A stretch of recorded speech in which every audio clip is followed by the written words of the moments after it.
Hi ಎಲ್ಲರಿಗೂ ನಮಸ್ಕಾರ. Welcome to west top. ಇವತ್ತಿನ ವಿಡಿಯೋದಲ್ಲಿ ಹಸಿ ಅಳಸಂದೆಕಾಳು ಸಾಂಬಾರು ಹೇಗೆ ಮಾಡೋದು ಅಂತ ನೋಡೋಣ. ಈ ವಿಡಿಯೋನ ಎಲ್ಲೂ ಸ್ಕಿಪ್ ಮಾಡದೆ ಕೊನೆವರೆಗೂ ನೋಡಿ. ಈ ಸಾಂಬಾರು ತುಂಬಾ ರುಚಿಯಾಗಿರುತ್ತೆ, ಮಾಡೋದು ಕೂಡ ತುಂಬಾ ಸುಲಭ.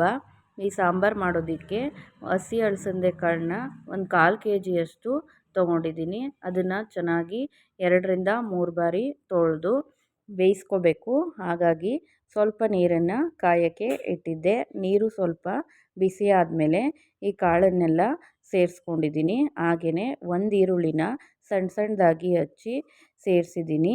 ಹಾಗೆಯೇ 2 ಟೊಮೊಟೊನ ಸಣ್ಣಕ್ಕೆ ಹಚ್ಚಿ ಸೇರಿಸಿದ್ದೀನಿ.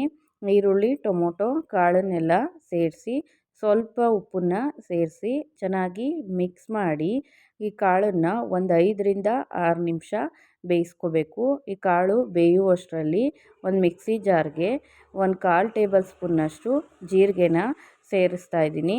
ಹಾಗೆಯೇ ಒಂದು 8ರಿಂದ 10 ಬೆಳ್ಳುಳ್ಳಿ ಹೆಸರನ್ನ ಅದ್ರ ಮೇಲಿರೋ ಸಿಪ್ಪೆ ಎಲ್ಲ ತೆಗೆದು ಸೇರಿಸಿದ್ದೀನಿ. ಹಾಗೆಯೇ 1 ಟೊಮೊಟೊನ ಸೇರಿಸಿದ್ದೀನಿ.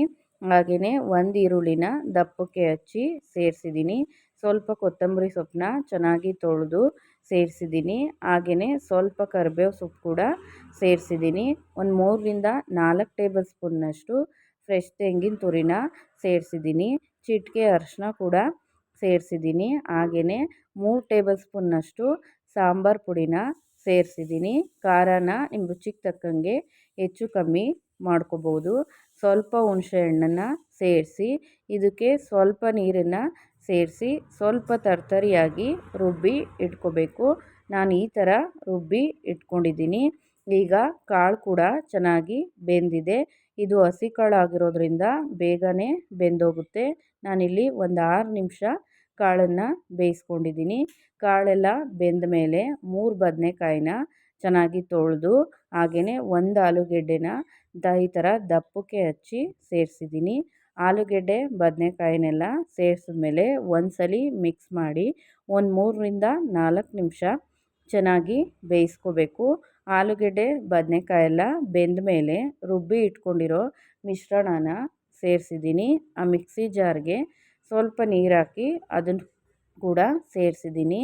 ಮಸಾಲೆ ಎಲ್ಲ ಸೇರಿಸಿದ್ಮೇಲೆ ಒಂದ್ಸರಿ ಚೆನ್ನಾಗಿ ಮಿಕ್ಸ್ ಮಾಡಿ ಈ ಹಂತದಲ್ಲಿ ಸಾಂಬಾರು ಯಾವ ಹದ ಬೇಕೋ ಅದನ್ನು ನೋಡಿಕೊಂಡು ನೀರನ್ನು ಸೇರಿಸ್ಕೊಂಡು ಮತ್ತೆ ಒಂದ್ಸಲಿ ಮಿಕ್ಸ್ ಮಾಡಿ ಸ್ಟವ್ನ ಮೀಡಿಯಮ್ ಫ್ಲೇಮಲ್ಲಿಟ್ಟು ಒಂದು 3ರಿಂದ 4 ನಿಮಿಷ ಚೆನ್ನಾಗಿ ಬೇಯಿಸ್ಕೋಬೇಕು.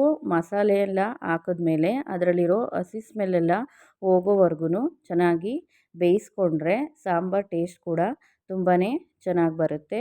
ಕೊನೆಯಲ್ಲಿ ರುಚಿಗೆ ತಕ್ಕಷ್ಟು ಉಪ್ಪನ್ನು ಕೂಡ ಸೇರಿಸಿದ್ದೀನಿ. ಕಾಳು ಬೇಯೋದಕ್ಕೆ ಆಲ್ರೆಡಿ ಉಪ್ಪನ್ನು ಸೇರಿಸಿರ್ತೀವಿ. ಹಾಗಾಗಿ ನೋಡಿಕೊಂಡು ಉಪ್ಪನ್ನು ಸೇರಿಸಿ ಚೆನ್ನಾಗಿ ಮಿಕ್ಸ್ ಮಾಡಿ ಒಂದು ಕುದಿ ಬರೋವರೆಗೂ ಹಾಗೆಯೇ ಬಿಡಬೇಕು.